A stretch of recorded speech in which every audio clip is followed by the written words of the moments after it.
Good morning, good morning, good morning, and Svalbard 333. How nice to see everybody. I thought we'd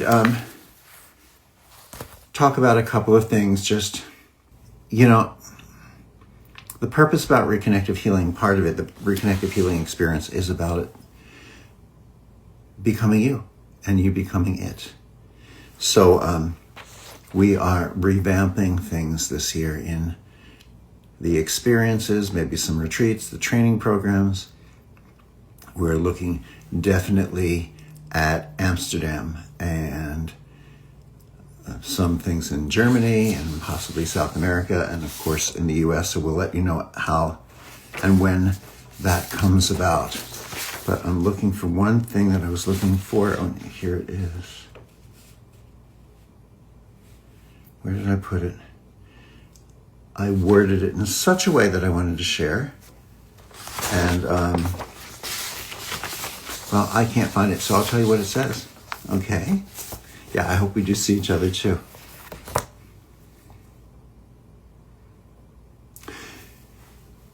Healing. Especially if whether you're looking to receive a healing or whether you're looking to discover how to facilitate healings. Healing isn't about knowing what to do. It's about knowing who you are. It's really that simple. And yet we get so lost in looking for, what do I do? How do I become a healer? What's my next step? Do I bury crystals in the backyard and dance around it in a counterclockwise direction, on the summer solstice at midnight? And it's not about any of the doing. And I think part of the reason we get lost and confused in the concept and thinking that healing is about what to do is because we're looking to think that we need to either become healed or to become a healer, or both. And see, the word that's most confusing in that one is become. Because, again, you've heard me say this so many times, and I could drag it out and look for different ways to say it, which is probably better because we hear things differently and listen in a better way when we hear them differently. They don't sound the same. But in simple form, you cannot become something that you already are. So the confusion is we are hiding ourselves from ourselves. You're hiding yourself from yourself, looking to become something instead of realizing that you already are that. And we say, well, yeah, but that's a great concept. I already am that. But meanwhile, how do I heal other people? How do I heal myself? And now we're back to the how. You see, that's what keeps us in this cycle. Wondering what to do and how to do it. It's the whole concept of doing that throws us. It doesn't let us realize the gift of being. And the gift of being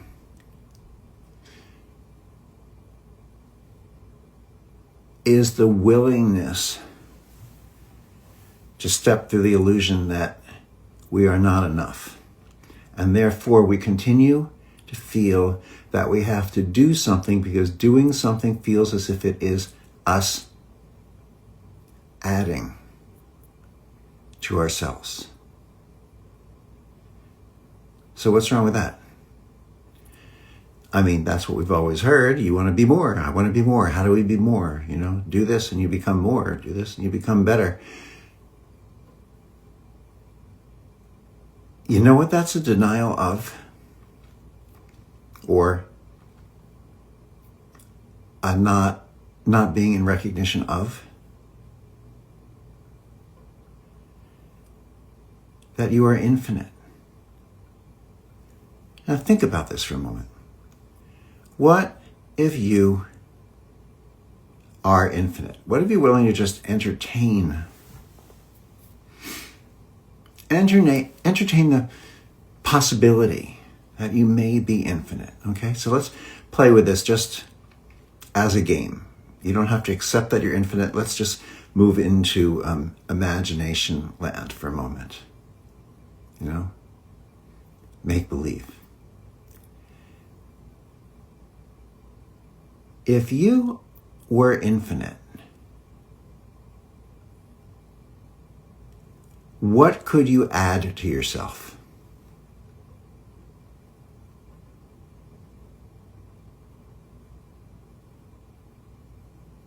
Go ahead, input something in the comment section. I don't believe that you're going to find much to input. If you were infinite, what could you add to yourself?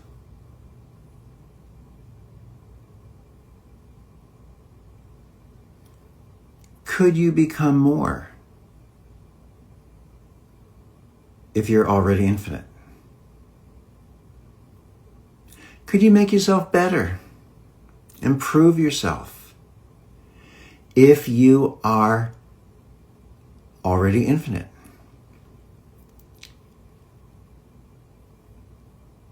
Right. Maddie says, nothing to add, just presence.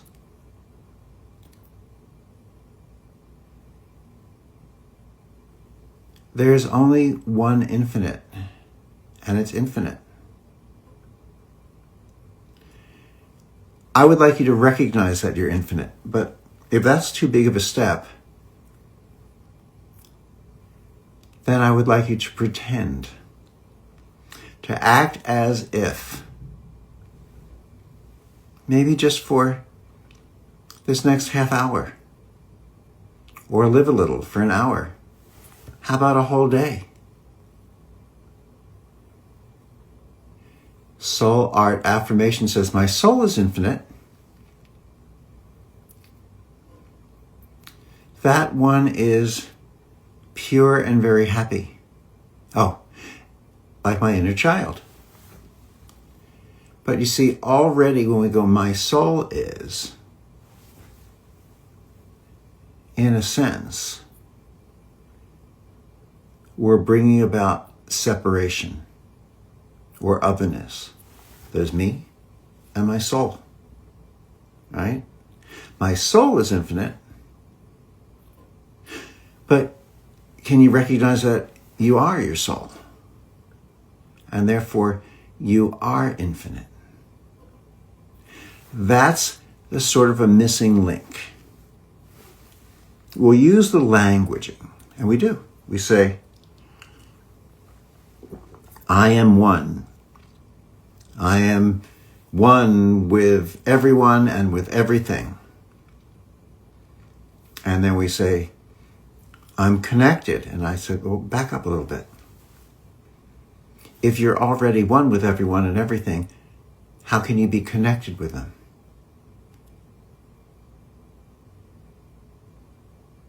Okay? Is my teacup connected to itself? No, it's already one. In order to be connected, there must be two or more. In order to be connected, there must be two or more. But we set up imaginary rules, shoulds or shouldn'ts.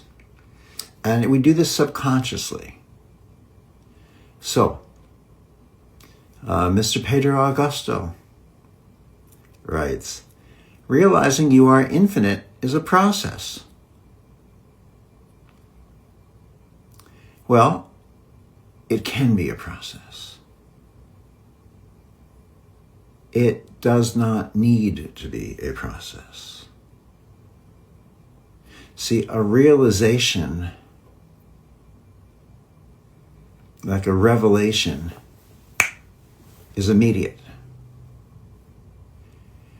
So we can have a progressive path to that recognition, We could study more of this. We could meditate more like this. We could visualize more like this. We could read these books. We could take in these concepts. We could practice again. We could go to silent retreats.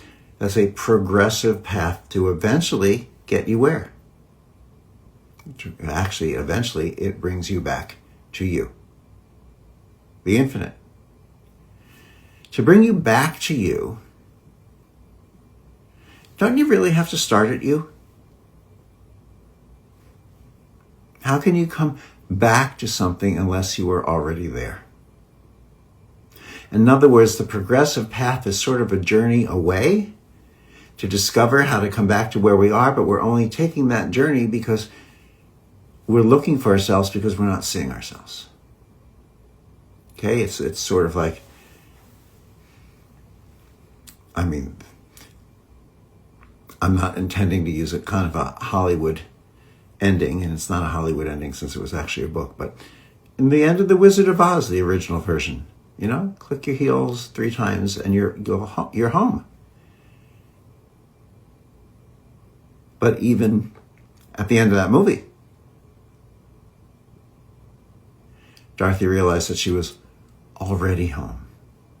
The clicking of the heels was a progressive path she felt she needed to come back to the recognition of who she already is.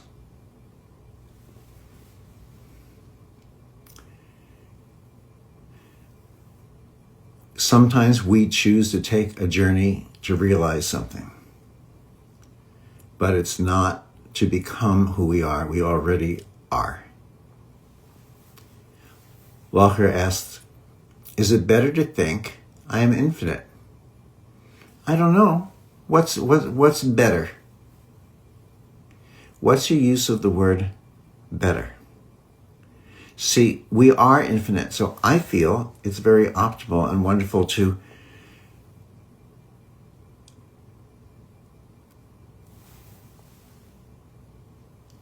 allow ourselves the recognition of who and what we are.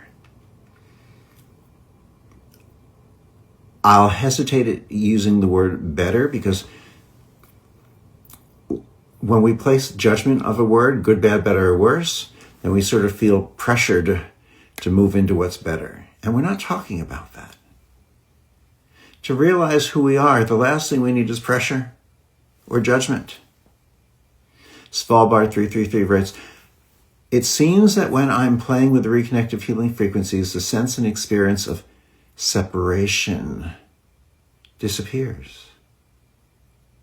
And then it reappears. Is that all in my mind?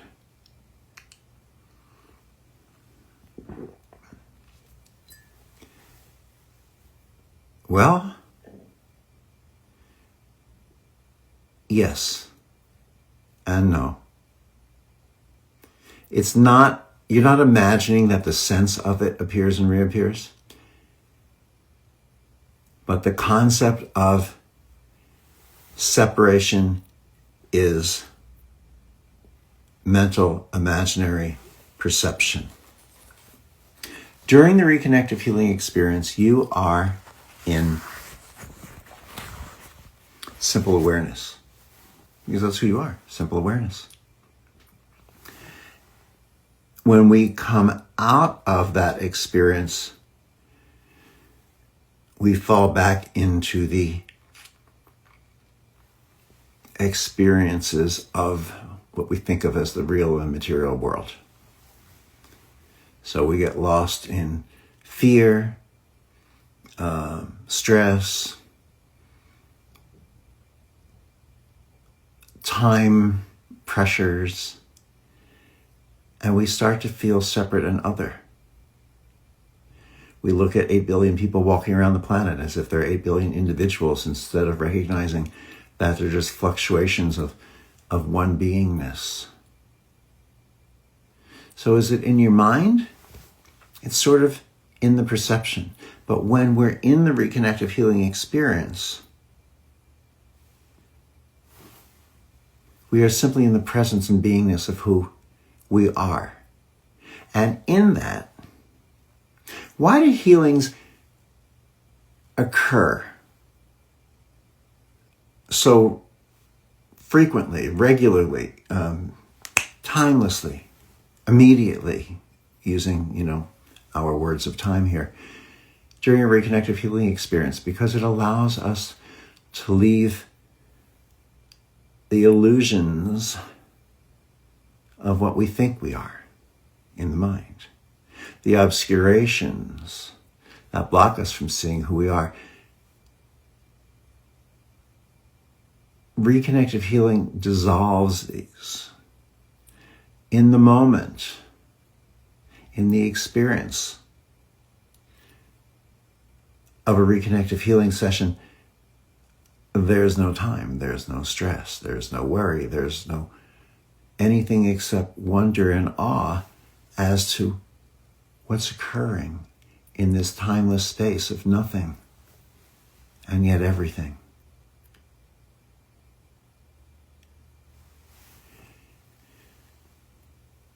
Then it's very easy to be thrown back into experience. It's very easy to open your eyes after a reconnective healing experience and suddenly find, that the kids are screaming downstairs and the neighbor's knocking at your door and your husband or wife needs something from you right away, and we move in and out.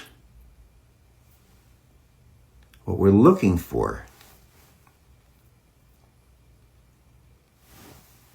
really is the ability to carry that presence of beingness into and throughout your day, our days. It's the recognition, the ability to recognize that, yes, there are needs that need to be met, okay? Your kids need to get in the car on time and be taken to school. Has to happen, Dog needs to go out. Has to happen. Someone's in the car and it's going to make the kids late for school and then they're going to be penalized by their teachers. We have to be able to deal with the everyday, but can we pause for that moment and go, okay, but this is who I am. I remember this. This is from the glimpse that I receive every time I experience reconnective healing of my infinite being. Let me breathe with that, be with that, and walk into the same situation, not in a reactionary concept, but in that presence and beingness, allowing me to move forward and continue into it effectively. We have a lot of rules we believe in a sense, they're superstitions.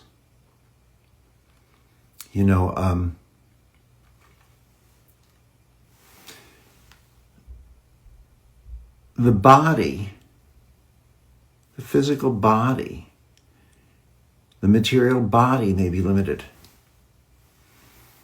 but you are not limited.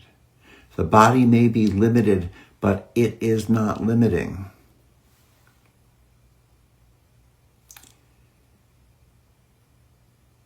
Our beliefs become that. So, Nyman says, can a session help someone who claims not believing in healing or not believing in reconnective healing? Listen, these are part of the illusions that you have to believe in something for it to be. Reconnective healing is. Your kitchen table is. If I take a book and place it onto a table, I can pretty much be certain that the table has no belief in the book. And yet the book is going to support, or the table is going to support that book anyway. Belief isn't required. Belief sometimes is what allows us to see what's always been there. And in other situations, when we recognize something We allow ourselves to see it, and then we think, as of then, we'll believe it. So it's the chicken or the egg. I know a lot of people stand on one side or the other side. Seeing is believing, believing is seeing. Really, they can both play that one.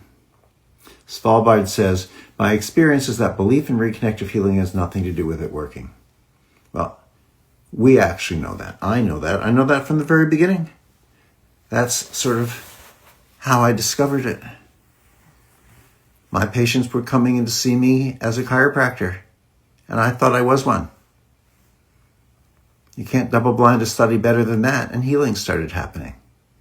There was no expectation on my part, on their part. Sometimes not believing in it, in healing, can be in a way, the most empowering. Because believing in something so much that we attach to it and try to make it become is equally a limitation.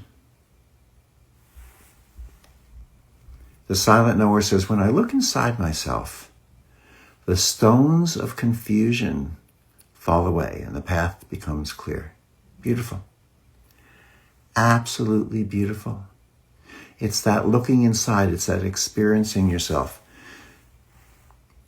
In healing, and we talked about this, I think, last week, only love is what arises to do the doing. It's not us. It's the good, the holy, the beautiful. It's the embodiment and the expression of what our minds consider mystery, because our minds don't always recognize this. But healing is that recognition, that revealing that you are the joy of God. Now, I'm careful when I say this, because if I say it's a recognition that you are the joy of God, it makes us run around and go, I better go find some joy. No. You can't try to have a realization.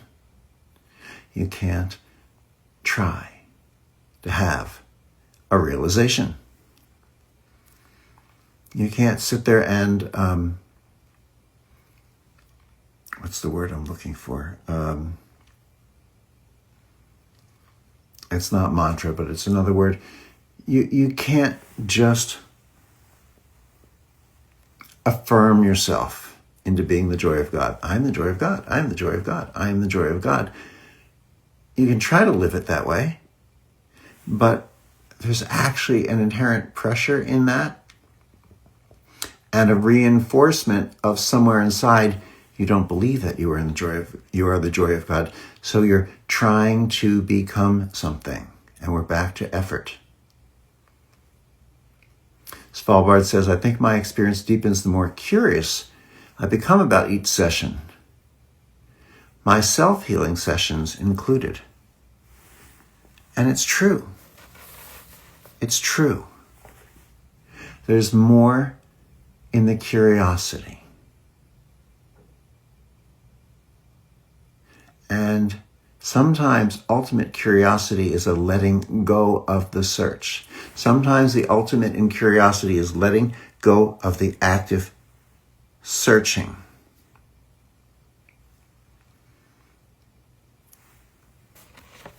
Letting go of the active searching. It's like, how did I write it here? Oh, it's a quote from R. Sylvester. It says, you won't awaken, you'll disappear. You won't awaken, you'll disappear. Enlightenment isn't self-realization. It's the death of self as a reference point. So let's play that one back again. You won't awaken, you'll disappear. Enlightenment isn't self-realization. It is the death of self as the reference point. In other words, the self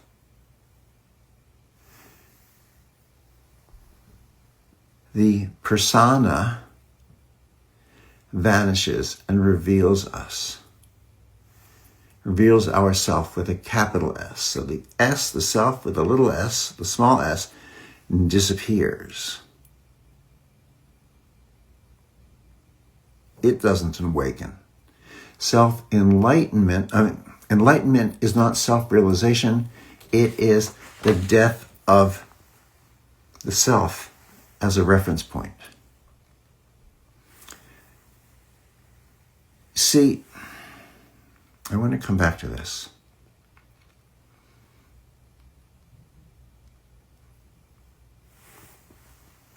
It's not the doing, okay? How did I put this? Here it is. The key. See, I scribble notes down as they come to me, and then I go, here's what we're going to share today. So sometimes I have to find it just the way I wrote it, because I liked the way I wrote it. I liked the way it came to me. Trust what comes to you. Trust what comes to you. The key, the secret to healing isn't knowing what to do. It's knowing who you are. But you see, that information is simultaneously revealed to you in the healing process. We don't always allow ourselves to find it when we're looking for what to do. I think I do this next, then I do that, then I do the other. It comes in the being. Reconnective healing, if you're asking what it is, reconnective healing is surrender. And surrender is reconnective healing. Okay? Reconnective healing is surrender. And surrender is reconnective healing. So where are we with that concept? What is that saying to us? George Gilder, Gilder, George Gilder in Microcosm wrote, "The central event of the 20th century," sounds scientific, doesn't it? The central event of the 20th century is to overthrow matter. The central event of the 20th century is the overthrow of matter, meaning it's looking at this material that we are, this skin, this clothing, the hair, and to realize that it's all presence and beingness. Svalbard writes, every time something is happening, every time something is happening, and I'm not trying to do it, and I'm not doing it. There is a difference between, yes, self with a capital S, self, and myself. There really is. But it doesn't come in the explanation. My words, anyone's words, are simply shining a flashlight on something, because words are form, and the understanding that we're sharing is of the formless. In formless, form by itself doesn't exist. So, for instance, fear, anxiety, these things are, in a sense, form. They are not present during a reconnective healing experience. I tell you, as Jillian and I constantly throughout our days facilitate distance healing sessions for people, and so many reconnective healing foundational practitioners facilitate distance healing sessions for people, one of the most common experiences for people that they return with is that there was no fear, there was no stress, there was no anxiety. And often, anxiety and fear disappears afterwards as well. And sometimes it comes back, and then there's less again, and then it comes back a little less, and then there's less again. Okay?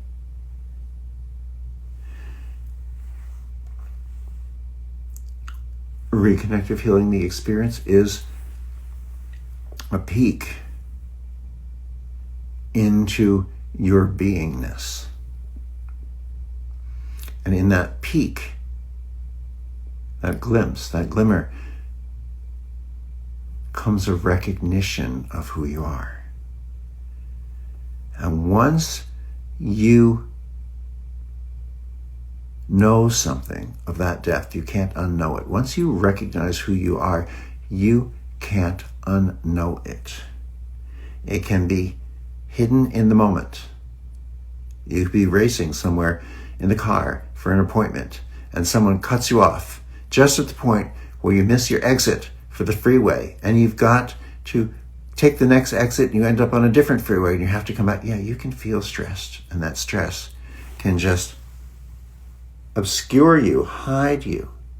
So when you can't remember who you are, just let the metaphoric fingers just open and move a little bit, and instead of staring at the hand of the stress that is blocking you, allow yourself to just sort of peek through these fingers, metaphorically. I'm not saying drive the car like this, of course, but whatever your situation is, and it starts to reveal more and more of who you are. So do this with me now if you can.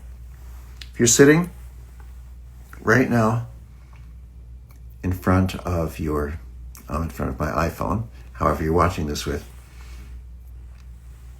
you can just place your hand here right in front of your eyes, palms right in front of your eyes, all right? Close your fingers, your whole hand right in front of your eyes. It's hard to see you. But as you start to remember, wait, I really am peace. I really am love. I know we talked about that this morning in today's Instagram Live. We talk about it in Solomon Speaks. We talk about it in Reconnective Healing gatherings. But this is all I see right now. Just wiggle your fingers a little. Just wiggle your fingers a little and go, wait, here I am. Here I am. Here I am.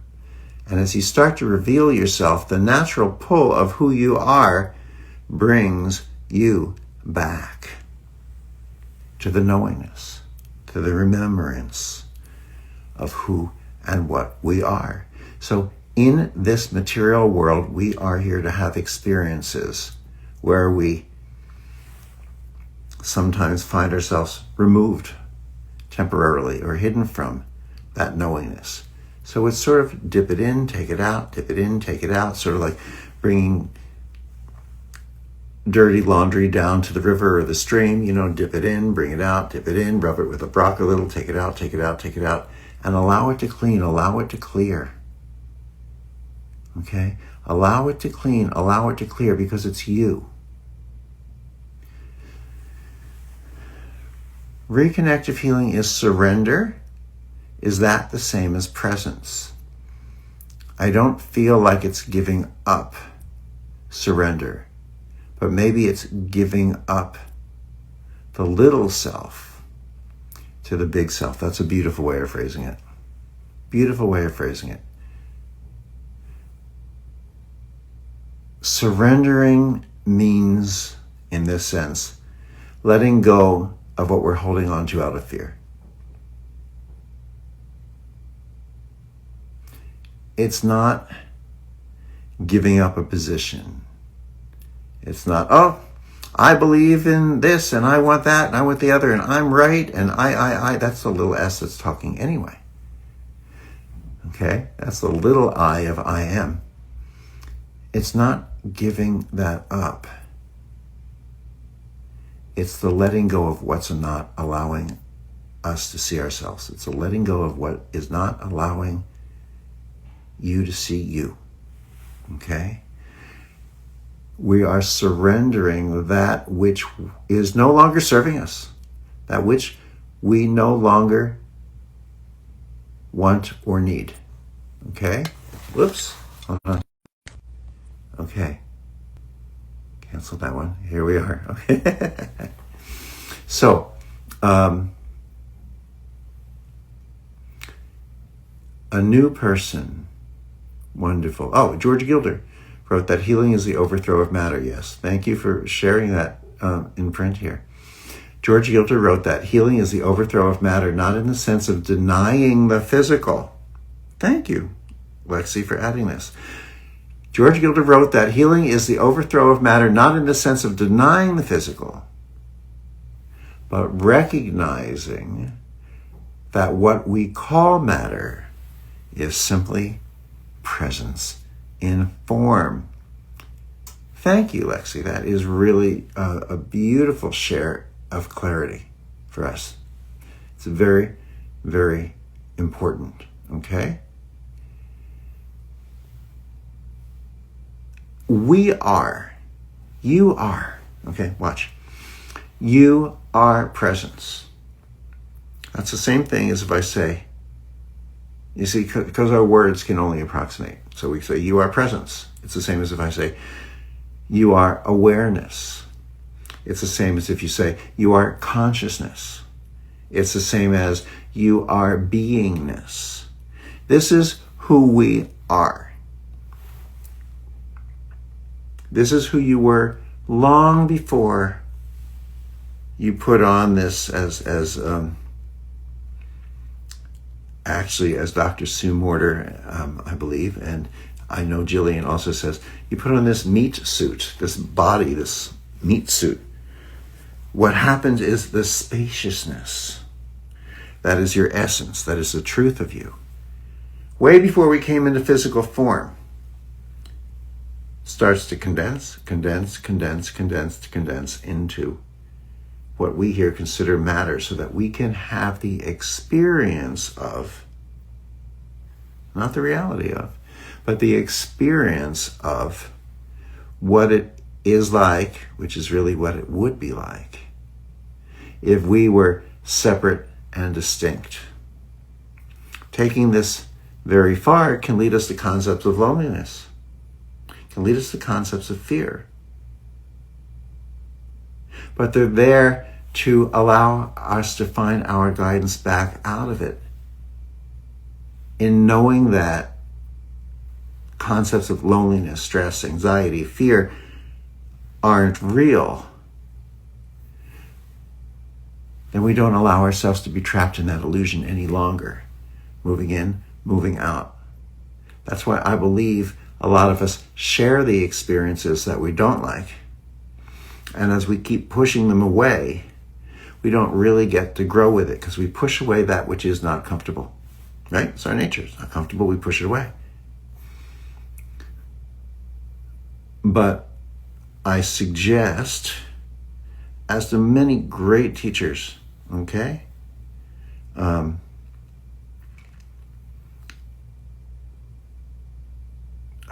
blanking on the last name. Joe, I'll think of the Joe. I think Svalbard knows which Joe I'm speaking of, who's a great teacher. She may put that in here. Talks about inviting in the discomfort. Some teachers, talk about loving the feeling of the discomfort. There are different ways to approach it, but it's about allowing it in, that we get to experience it, that we then get to find our ways back out of it. Okay? Coming in, experiencing it, and finding our way once back out of it. Once I recognize who I am, I can't unknow it. Yeah, once you know something, you can't really unknow it. So the silent knower says, reconnective healing is surrender. Is that the same as presence? Yes, it is. It's who we are. Presence, love, beingness, consciousness. And we condense into this experience of matter, of material form. To have this experience and then let it go.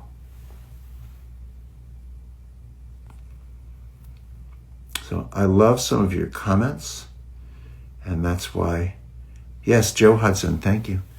It's Joe Hudson who also says, welcome in those experiences of fear, of discomfort. Because only then do we get to know them, and to know them is how we get to find our way out of them, so we're not trapped in them again and again and again. So, I want to share one poem with you briefly, okay? Since we're talking about healing and surrender.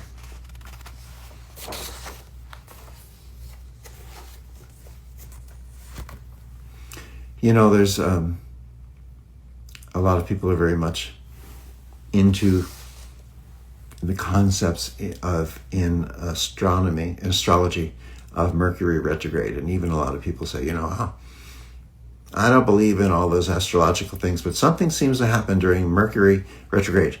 And, phones stop working, and cars break down, and arguments happen, and this, that, and the other, and don't sign any contracts. And supposedly, we were in a very deep, strongly affected Mercury retrograde recently, which we just came out of around about 10 days ago. So it's spoken of as a turning, okay? You're turning from it. So Jillian wrote a poem I'd love to share with you. Between now and the turning, there is a quiet rearranging, a happening inside me, like a room being tidied without moving any of the furniture. Thoughts loosen, like threads no longer needed. Old responsibilities soften, back into the hands that own them. Truth lifts her head again and clears her throat. These days, ask nothing extravagant, just presence. Just breathe. Just noticing what is gently unbecoming mine. And somewhere between now and the turning of Mercury forward, the small door inside me opens, the one I've been knocking on without knowing. And there it is, the next honest step. Simple as a held breath, bright as a first morning, quiet as grace, doing its faithful work. Now, this was written in reference to the turning to Mercury retrograde. But you see, this is about life. There is a rearranging going on within us. And as we allow and let go, it's the loosening of these threads. It's just presence. And to find it again when we forget it, when we lose it, when it's hidden, just breathe. Just notice what is gently, in the poem, the words are unbecoming mine. What it really means is what we're surrendering, what we're letting go of, what we're releasing. And a small door opens. One that you've been knocking on without even knowing. And there it is. Your next honest step.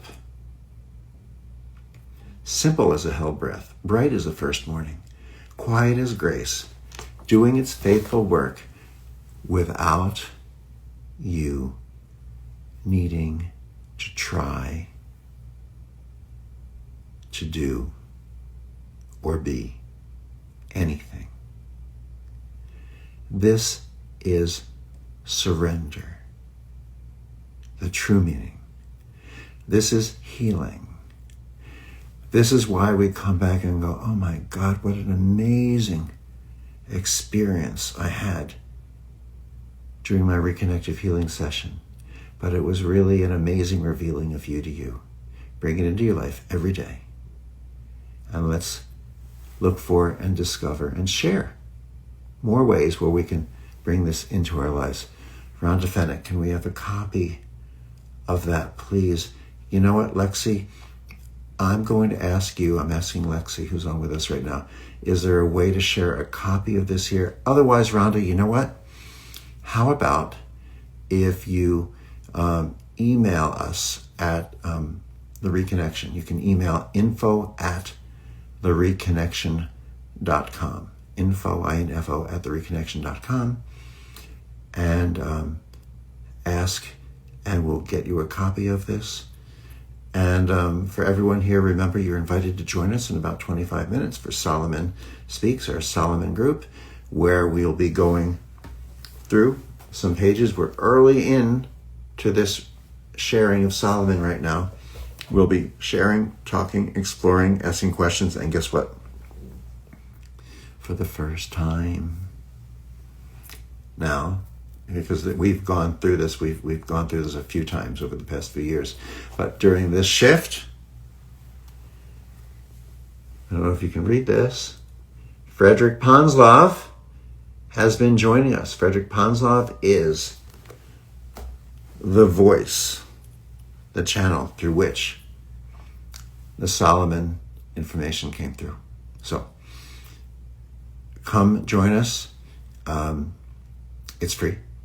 There's a link right here, and it starts in about 23 minutes. Okay, so that means I've got to run. I'm going to set up here, and Jillian and I are going to bring you through. It's Jillian, Frederick, and I are going to bring you through as we move through Solomon Speaks.